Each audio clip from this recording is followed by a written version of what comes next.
रहीम नाज़रीन अस्सलाम वालेकुम। मैं हूँ इमरान वसीम। नाज़रीन, इस प्रोग्राम में बड़ी अहम खबरों की तफसीलात पर आपके साथ गुफ्तगू करेंगे।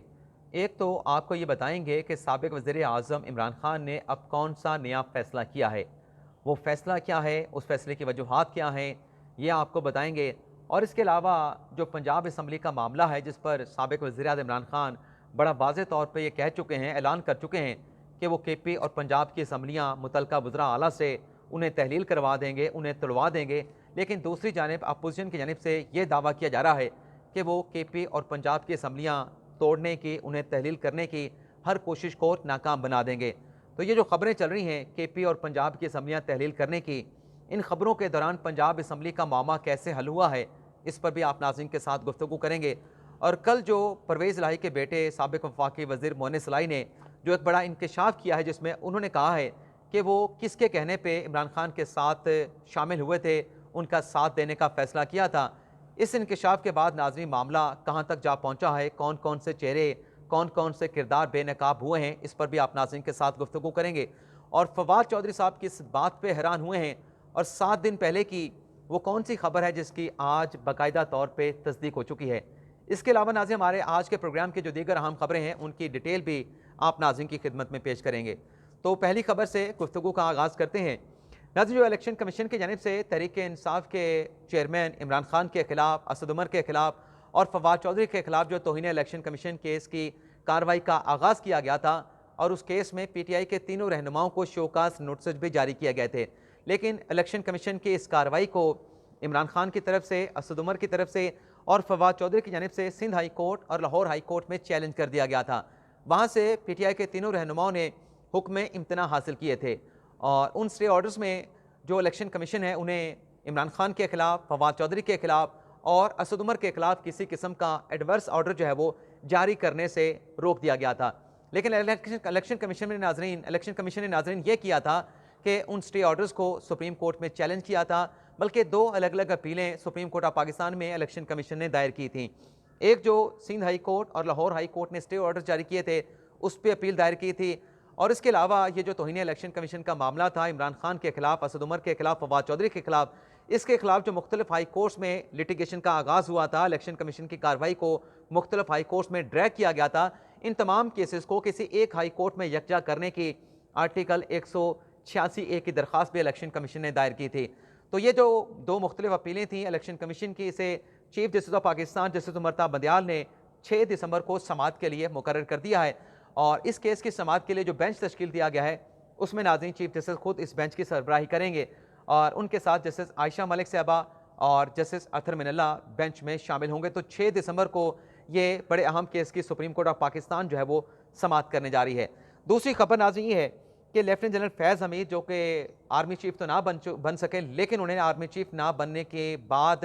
यानी आर्मी चीफ के नाम का ऐलान कर दिया गया था, तो उन्होंने ये फैसला किया था कि वो अर्ली रिटायरमेंट ले लेंगे। तो अर्ली रिटायरमेंट के सिलसिले में उन्होंने जो GHQ को दरख्वास्त दी थी, उस दरख्वास्त को नाज़रीन आज फाइनली एक्सेप्ट कर लिया गया है। और ख़बर ये सामने आई है कि वज़ीर आज़म शहबाज शरीफ ने लेफ्टिनेंट जनरल फैज़ हमीद की अर्ली रिटायरमेंट की जो दरख्वास्त है उसे एक्सेप्ट कर लिया है। और जो रिपोर्ट हुआ है उसमें यह बताया गया है कि फैज़ हमीद साहब ने अपनी अर्ली रिटायरमेंट की दरख्वास्त जो है वो GHQ को दी थी। GHQ की जानिब से इस दरख्वास्त को वज़ारत दिफ़ा को भेजा गया था, और वज़ारत दिफ़ा ने उस दरख्वास्त को प्रोसेस करने के बाद और अपनी वज़ारत की सतह पर उस दरख्वास्त की अप्रूवल देने के बाद ये मामला वज़ीर आज़म को हतमी मंजूरी के लिए भिजवाया था। तो आज वज़ीर आज़म शहबाज शरीफ ने लेफ्टिनेंट जनरल फैज़ हमीद की अर्ली रिटायरमेंट की जो दरख्वास्त है उससे एक्सेप्ट कर लिया है, और इस दरख्वास्त के मंजूर होने के बाद अब लेफ्टिनेंट जनरल फैज़ हमीद साहब जो हैं वो लेफ्टिनेंट जनरल रिटायर्ड फैज़ हमीद साहब हो चुके हैं। और इसके अलावा नाज़रीन आज़म समाती साहब की गिरफ्तारी और उन्हें बलोचिस्तान पुलिस के हवाले करने से मुतल्लिक इमरान खान साहब ने सोशल मीडिया पर एक ट्वीट किया है। उस ट्वीट में एक तो इमरान खान साहब ने फौरी तौर पर आज़म समाती को रिहा करने का मुतालबा किया है। अब ये रिहाई कैसे होनी है, क्या PTI ने आज़म समाती की किसी जगह पे ज़मानत की दरख्वास्त दायर की हो और अदालत उस दरख्वास्त को सुन ना रही हो, तो फिर इमरान खान साहब कह सकते हैं कि उनकी दरख्वास्त को समाअत के लिए मुकर्रर करके आज़म समाती को ज़मानत दी जाए। लेकिन ऐसी कोई दरख्वास्त तो आज़म समाती ने ज़मानत की किसी कोर्ट के ऊपर नहीं दी। लेकिन इमरान खान साहब अपने ट्वीट में कह रहे हैं कि आज़म समाती साहब को रिहा किया जाए। लेकिन इसी ट्वीट में इमरान खान साहब ने सुप्रीम कोर्ट पर इजहार अफसोस भी किया। इमरान खान साहब ने कहा कि आज़म समाती के बुनियादी हकूक़ की खिलाफ वर्जी हो रही है, लेकिन अदलिया जिसकी बुनियादी जिम्मेदारी है कि बुनियादी हकूक़ का तहफ़्फ़ुज़ करे, वो कोई एक्शन लेने के लिए तैयार नहीं। इसी किस्म का ट्वीट नाज़रीन कल फवाद चौधरी साहब ने भी किया था, और फवाद चौधरी ने वो ट्वीट किया था, हसनात मलिक हमारे सुप्रीम कोर्ट के रिपोर्टर हैं, उन्होंने एक ट्वीट किया कि इमरान खान इज़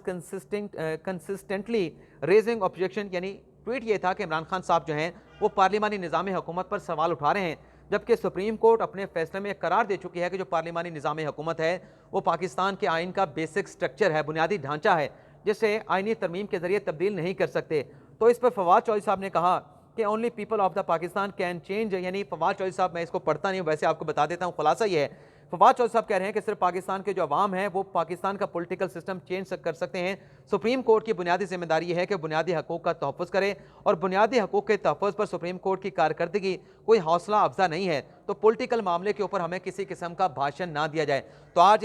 इमरान खान साहब सुप्रीम कोर्ट को क्रिटिसाइज़ कर रहे थे, और गुज़िश्ता रोज़ जो है वो फवाद चौधरी साहब जो है वो सुप्रीम कोर्ट को क्रिटिसाइज़ कर रहे थे। अच्छा, कल एक और ट्वीट भी जिसका मैंने अभी इंट्रो में जिक्र किया कि फवाद चौधरी साहब किस बात पे हैरान हुए हैं। कल नाज़रीन फवाद चौधरी साहब ने 5 बजे एक ट्वीट किया। उस ट्वीट में नाज़रीन फवाद चौधरी साहब क्या कहते हैं मैं आपको पढ़ के सुना देता हूँ, और फिर हैरान किस बातें हुए हैं मेरे ख्याल से आप खुद ही समझ जाएंगे। कल शाम को 5 बजे फवाद चौधरी साहब अपने ट्वीट में लिखते हैं कि चौधरी परवेज़ इलाही और मोनिस इलाही ने ख़ानदान और दोस्तों की इज़्ज़त में इजाफा किया। अब वो ख़ानदान की इज़्ज़त, चौधरी शुजाअत हुसैन भी उनकी फैमिली का हिस्सा थे, उनके ख़ानदान के बड़े थे, सियासी मामलात पे भी बड़े थे, तो उनकी इज़्ज़त में तो कोई इजाफा नहीं किया। वो तो कह रहे थे आप पीडीएम के साथ चलें, जरदारी के साथ कमिटमेंट कर ली है, शहबाज शरीफ के साथ कमिटमेंट कर ली है, आप इमरान खान की तरफ क्यों जा रहे हैं। लेकिन परवेज़ इलाही और मोनिस इलाही जो हैं वो अपने चौधरी शुजाअत हुसैन को छोड़ के, अपनी यकीन दहानी को तोड़ के इमरान खान के पास बनी गाला गए और उनके साथ चलने का फैसला किया। तो फवाद चौधरी साहब ये लिखते हैं कि मुश्किल तरीन वक्त में जब लोगों का ख्याल था कि एस्टेब्लिशमेंट के दबाव में परवेज़ इलाही अपना फैसला तब्दील करेंगे, वो सीसा पिलाई दीवार की तरह इमरान खान के साथ खड़े हुए, अब भी मुश्किल फैसले में इमरान खान के साथ खड़े हैं। तो फवाद चौधरी ये कह रहे हैं कि एस्टेब्लिशमेंट का दबाव था, लेकिन उसके बावजूद चौधरी परवेज़ इलाही और मोनिस इलाही ने इमरान खान का साथ देने का फैसला किया। लेकिन हैरानगी फवाद चौधरी साहब को ये हुई होगी कि वो 5:58 पे ट्वीट कर रहे हैं, और 10 बजे के प्रोग्राम में एक टीवी टॉक शो में मोनिस इलाही साहब ये कह रहे थे, और वो इख्तलाफ कर रहे थे कि जो पीटीआई की जानिब से साबिक army chief general Qamar Javed Bajwa के खिलाफ जो कैंपेन चलाई जा रही है उन्हें गद्दार कहा जा रहा है, और 29 नवंबर को यौम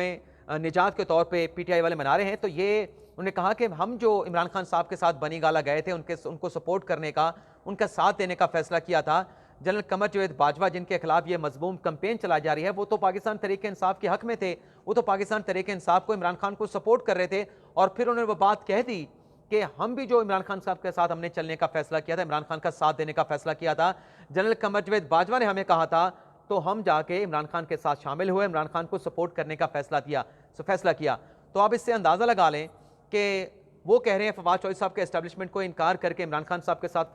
जाने का फैसला किया। लेकिन जो बात उन्होंने खुद कर दी मोनिस इलाही साहब ने कि एस्टेब्लिशमेंट के कहने के ऊपर वो इमरान खान का साथ देने बनी गाला गए थे, और फिर इमरान खान को अब तक वो सपोर्ट कर रहे हैं। अब परवेज़ इलाही साहब के कल के जो स्टेटमेंट है कि हम इमरान खान के साथ खड़े हैं, डट के खड़े हैं, और जो मोनिस इलाही और परवेज़ इलाही का एक और स्टेटमेंट है कि इमरान खान के लिए हम जान देने के लिए भी तैयार हैं, तो वो जान किसके लिए देने के लिए तैयार थे, किसके कहने पे इमरान खान को जाके सपोर्ट करने का फैसला किया था, इसका आप अंदाज़ा लगा सकते हैं। लेकिन फवाद चौधरी साहब को भी ये बात आश्कार हो गई होगी कि वो इमरान खान की मोहब्बत में नहीं, इमरान खान के कोई फैसलों पे नहीं, बल्कि अपनी ज़मीर की आवाज़ पे नहीं, बल्कि किसी और के कहने के ऊपर वो इमरान खान को सपोर्ट करने के लिए आए थे। अच्छा, 7 रोज़ पहले यही खबर जो है ये असद तूर साहब ने अपने वीलॉग में शेयर की थी, जिसमें उन्होंने कहा था कि बड़ी शख्सियत जो हैं बाजवा साहब जो हैं, ये असद उमर साहब इल्ज़ाम लगा रहे हैं कि वो दोनों विकेट के दोनों तरफ खेल रहे थे, इमरान खान से कहते रहे कि मुझे तौसील लेके दो, हुकूमत पे दबाव रखो, वरना हुकूमत जो है वो जनरल आसिम मुनीर को जो है वो आर्मी चीफ लगा देगी। अच्छा, आसिम मुनीर साहब से मुतल्लिक खबर ये भी है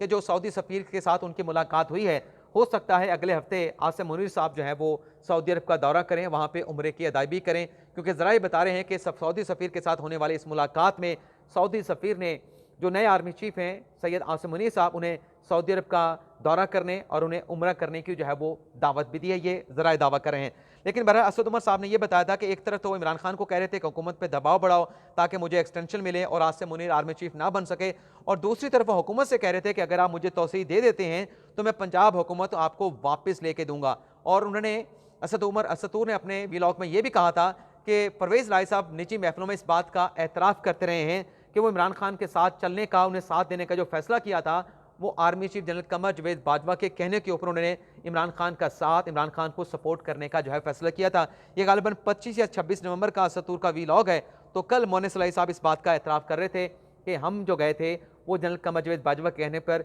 इमरान खान को हमने सपोर्ट करने का फैसला किया था। अच्छा, एक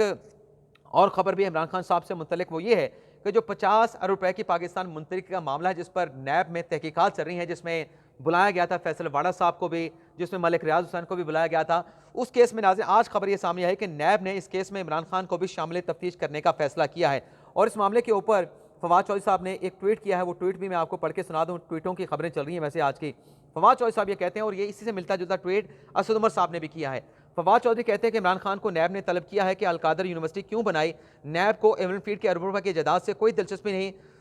वो जैसी पसमानदा तहसील में, सुहाबा जैसी पसमानदा तहसील में यूनिवर्सिटी क्यों बनाई जा रही है, उसका बड़ा एहतराम है। ये नाकाम निज़ाम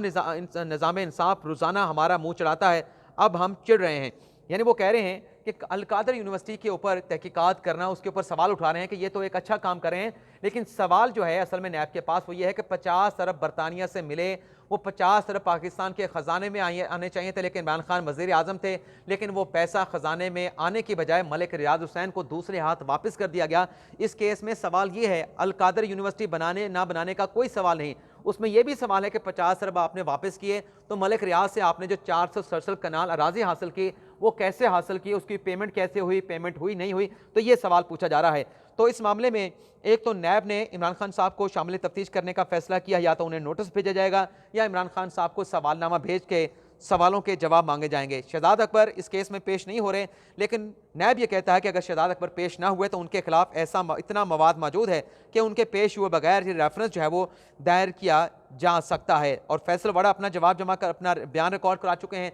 दीगर कुछ वज़रा का भी जो है साबिक वज़रा का नैब इस केस में जवाब जो है वो रिकॉर्ड कर चुका है। इसी तरीके से नाज़रीन असद मजीद साहब, जिनका साइफर में नाम आया था जब वो अमेरिका में पाकिस्तान के सफ़ीर थे, उन्हें हुकूमत पाकिस्तान की जानिब से जो है वो नया सेक्रेटरी खारजा तैनात कर दिया गया और फौरी तौर पर वो अपनी जिम्मेदारियां संभालेंगे। इससे पहले वो बेल्जियम में पाकिस्तान के सफ़ीर के तौर पर खिदमात सर अंजाम दे रहे थे। अब आ जाते हैं कि इमरान खान साहब ने कौन सा नया फैसला किया है, वो फैसला क्या है, उस फैसले की वजूहात क्या हैं। आज नाज़रीन अंसार अब्बासी साहब ने एक आर्टिकल लिखा जिसमें उन्होंने कहा है कि